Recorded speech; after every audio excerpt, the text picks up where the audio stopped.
سلام سلام كورات تخطتلتي خامين إخوم أنا سلامي كتابير مسكن كما سلام كتلو لي بعلتي ملو تسبع إيه مباركس لو معلتي بزعوا أدوناي حونا كتزاربي مسيس نناي وعلو حساس لزقرو زلس أنا خدا خامن قريدني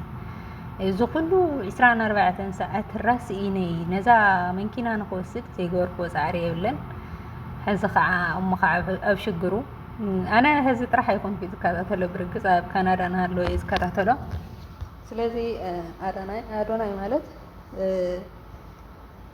ብጣዕሚ ንፉዕ ሰብ እዩ ሓሳስ ይኮነ ናብ ደረጃ ዝበፅሕ ለባም ንፉዕ መስተዋዕሊ በቲ ዝተዋሃቦ ተውህቦ ብዝኾነ ይኹን መለክዒ ጅግና እዩ ብሓቂ እቲ ክግበአን ኢሉ ዝሓሰቦስ ኣይምለጠሉን ብሓይሊ እግዚኣብሔር ብሓይሊ ሰብን ግድን ብተጋሩ ወይ ከዓነ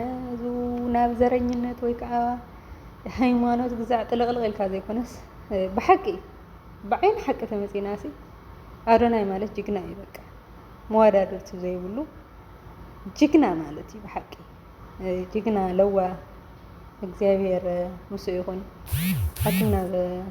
ዘረኝነት ናብ ካሊእ ነገራት ትኸዱ ዘለኹም ሰባት ኣደብ ተንገብርቲ ተመራፂ ይኸውን ባህልቲ እዩ ምክንያቱ ኣብ ትግራይሲ እንታይ ዘይተገበረ ኣጓላት ብደወን ተቐቢረን ተቐቲለን ተደርብየን ደቂ ኣንስትዮ ማለት እዩ ልዕሊ 4 ተሓሪደን ተወቂዐን ምንም ፍትሒ ዝበሃል ዘይረኸባ ገሊኦም ውጭ ኸይዶም ይበሃል ገሊኦም ግዛዕ ይበሃል ይምሓረና ማለት እዩ ኣብዚ ሓውና ከዓ 117 መዓልቲ ገይሩ ፊልሞን ሓውና ከዓ ከመይ ሓቂቑ ሰብኣይ ሙሉእ ማለት እዩ መቐለ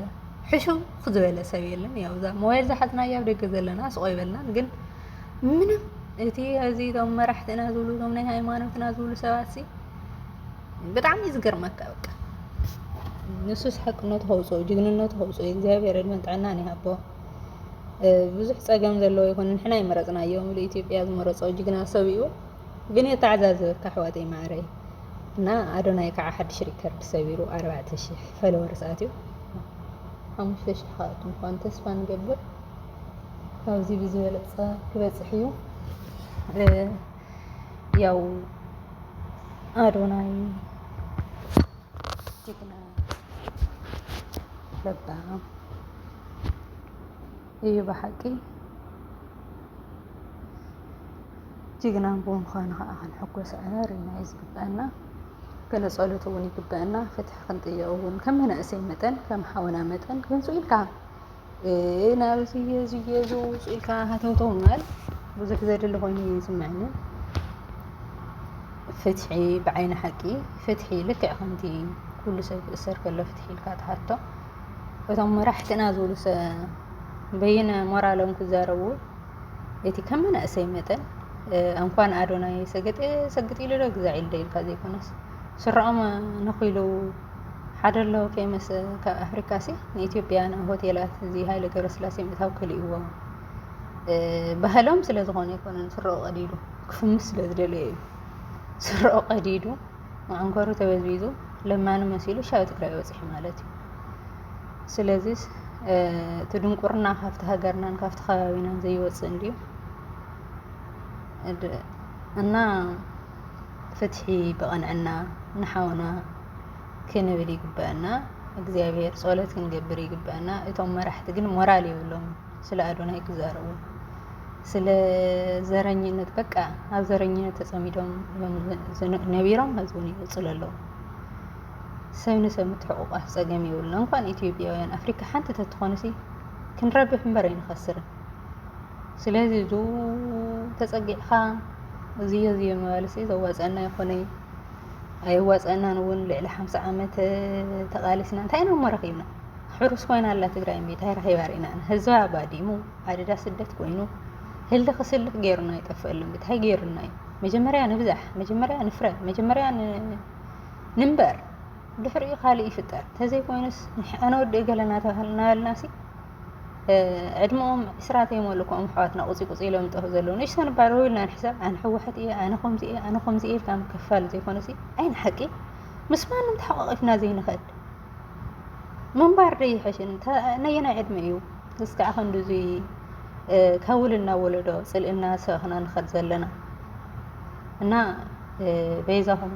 መናእሰይ ከም መናእሰይ መጠን ፍትሒ ምእላሽ ፅቡቅ እዩ ዝብል ሓንቲ ትግራይ ናፍቲን ገሚዕኻ ኣደዳፈታውን ፀላእና ይትግበሩና ብሕተት ዘለዎ ፍትሒ ክሕተት ይግባእ። እዞም መራሕቲ እዚኦም ደጊመ ደጋጊመ ግን ኣነ ኣይድግፎም እቲ ንሰምዖ ነበርና ብወረሲ ብዓይንና ርኢና እየና ኣብ ልዕሊ ዝባን ኣሕዋትና ውዒሉ እዩ ኣብዚ ልዕሊ ዝባን ወለድና ውዒሉ እዩ ታእና ክንደግም ካብዚ ንላዕሊ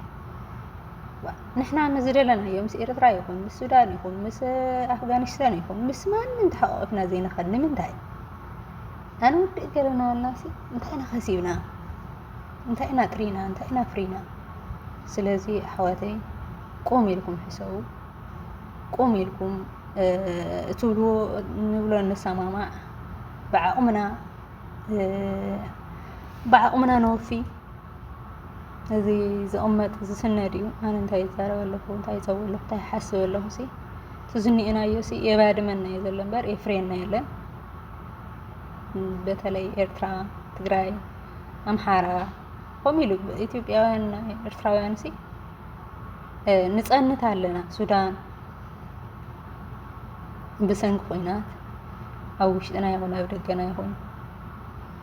ንፀንት ኣለና ከም ተጋሩ ከዓ ኣብ ዘይረብሕ ዘረባ ይምዓል መራሕትና ፀቕጢ ንግበር ተፈናቐልና ክምለሱ ድምፂ ንኹን ስኢልካ ኣነ ወዲእ ገለ ዘይኮነ ብሰላማዊ መንገዲ ካብዚ ብዝተረፈ ውድ የሀገሬ ልጆች ትንሽ መልእክት ላስተላልፍላችሁ የአዶናይ በጣም ከብዶኛል በጣም ነው የሚወደው ወንድሜ በመሆኑ አይደለም ሰው በመሆኑ ብቻ ነው የሚያዝነው እኔ ትግሬ ስለሆነ አማራ ስለሆነ ብዬ አይደለም እናንተ ነው ወደዚህ ያደረሳችሁ ፍትህ ለአዶናይ ብላችሁ ድምጻችሁን እንድታሰሙ በትህትና ጠይቃለሁ እንደ እህት እንደ ሴት ወይም እንደ አንድ ግለሰብ ለሁላችን አርአያ ነው ምንለው ሰገጤ የሚል ቃል አይደለም አንድ ወንድም የአፍሪካ የት ሀገር እንደሆነ ትዝ ካላችሁ ስሬው ቀዳዳ አድርጎ ወደ አዲስ አበባ መጥቶ ነበር ከዚህ የባሰ ውርደት የለም ግን ለፍምስና ብሎ ነው እዚህ የመጣና ሰገጤ ብሎ የፈመሰ መጣ አሁን አይደለም መጀመሪያ አዶናይ ከካናዳ ጀምሮ ነው ቪዲዮ የሰራ የነበረ አጋጣሚ ወደ ሰገጤ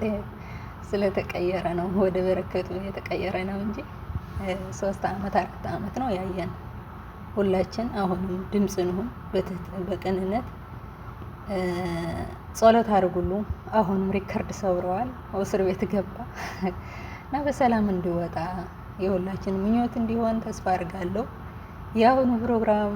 ስለ አዶናይ ወሬና ስለ ዘረኝነት ሃይማኖት ጣልቃ የሚገቡ ሰዎች የሚል ሀሳብ ነበረኝ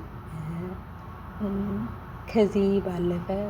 ትቅር ካለ ያላችሁ ሀሳብ ካለ በኮሜንት አስቀምጡልኝ ሌላ ሼር ላይ ካርጉልኝ አበረታቱኝ በሰላም እንገናኝ በጣም ነው የምወዳችሁ በጣም ነው የሚያከብራችሁ ባይ